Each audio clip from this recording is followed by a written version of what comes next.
What's up, guys? Today, we are doing something a little different. I want to see how fast I can get through some of these Undercities. I'll be placing a timer on screen for each run, and the rules I have set in place for myself are the timer starts as soon as I cross the blue line from the barrier, and the timer stops as soon as I enter loading screen to move on to the next section. And as soon as I enter the boss room, that timer will start again as soon as I start moving. There is an efficient way to doing these Undercities, and I'll pop in here and there to explain some of my choices.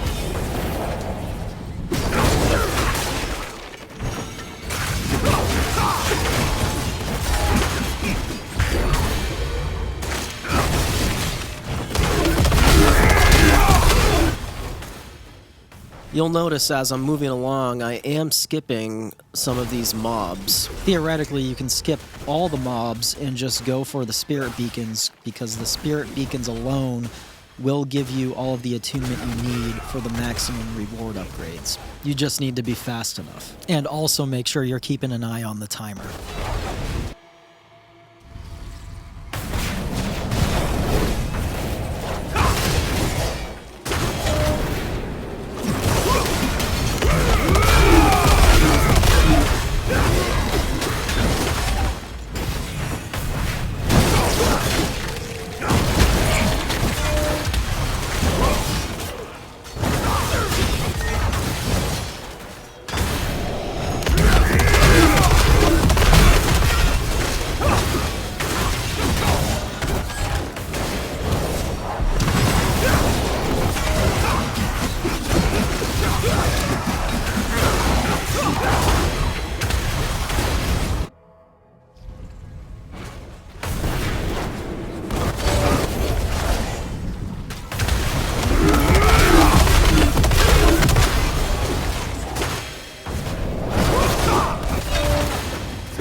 At this point, I'm actually wasting time because I already have the full attunement, and getting any more of these beacons aren't going to do anything extra for me. That hurt us by a couple seconds. This is actually one of the worst bosses in the Undercity if you're trying to be efficient with time. And you'll notice I look at my map ahead of time just to kind of plan out the straightest, most efficient way to get to the end zone. And you'll also notice that I'm skipping that mob up top. It just seems too much out of the way.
I definitely could have gone to this beacon first, because now I'm backtracking.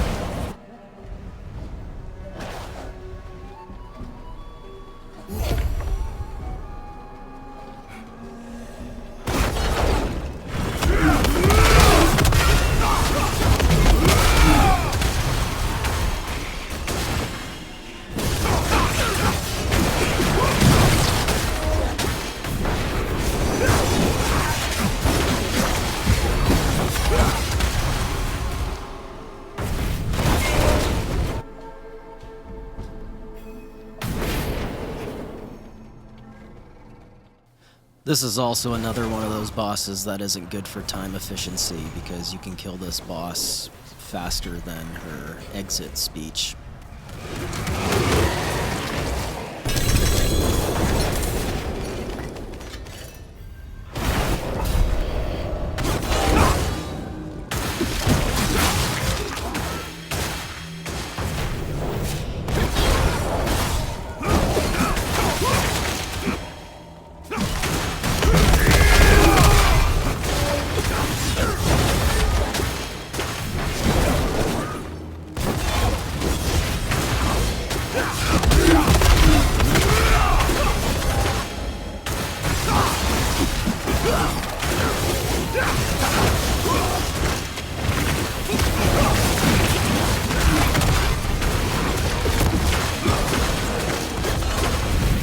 You are at the mercy of the randomly generated dungeons, so the layouts will never be the same.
That was a really good run.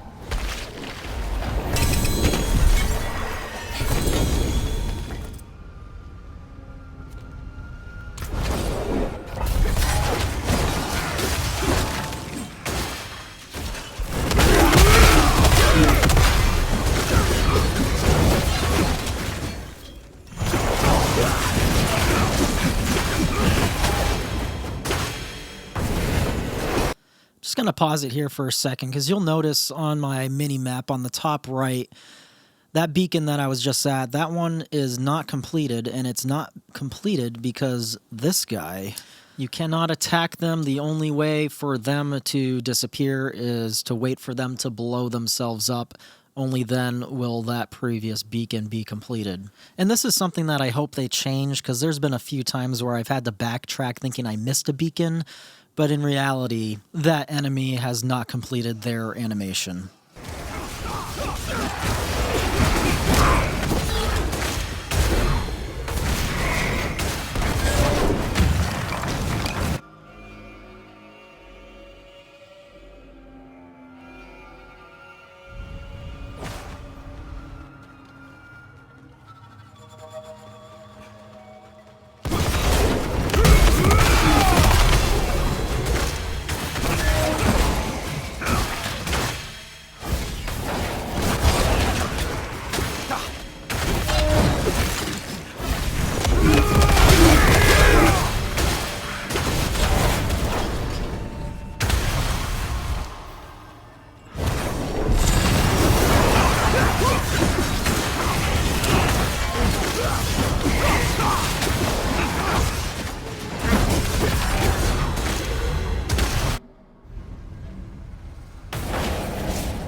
planning out your routes on the sections that are paused when you go to the new areas, I would say are especially important when you're running the mythic Undercities.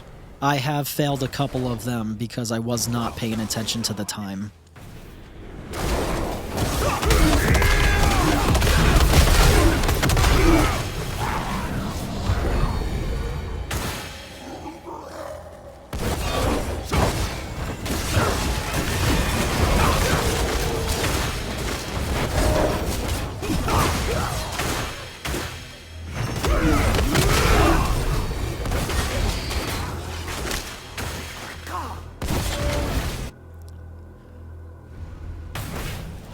This was actually a major mistake. I think I went back to check my map and didn't realize I had crossed the line.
Looking back on this, I absolutely could have just gone to the left and skipped this right section entirely.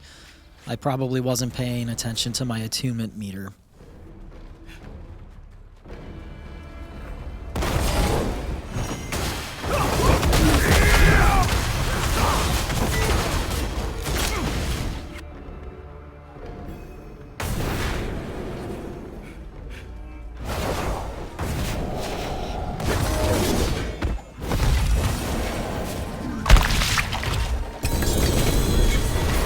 So let's take a look at our average time.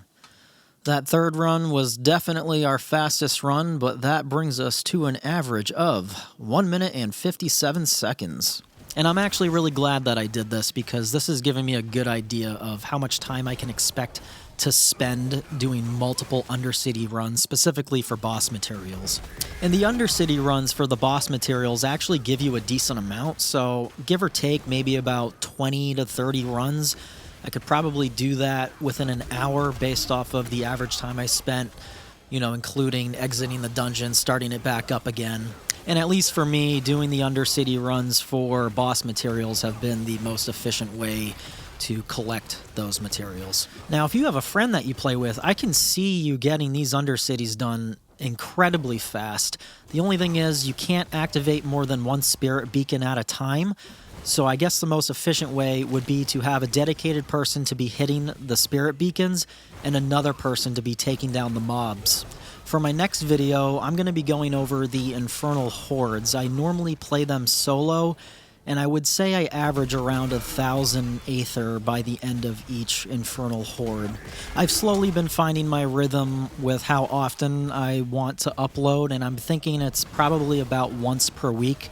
That's feeling pretty good so far. That gives me enough time to edit these videos and, you know, record the content that I need to record. So for those of you swinging by, I appreciate it, and I hope to see you on the next one.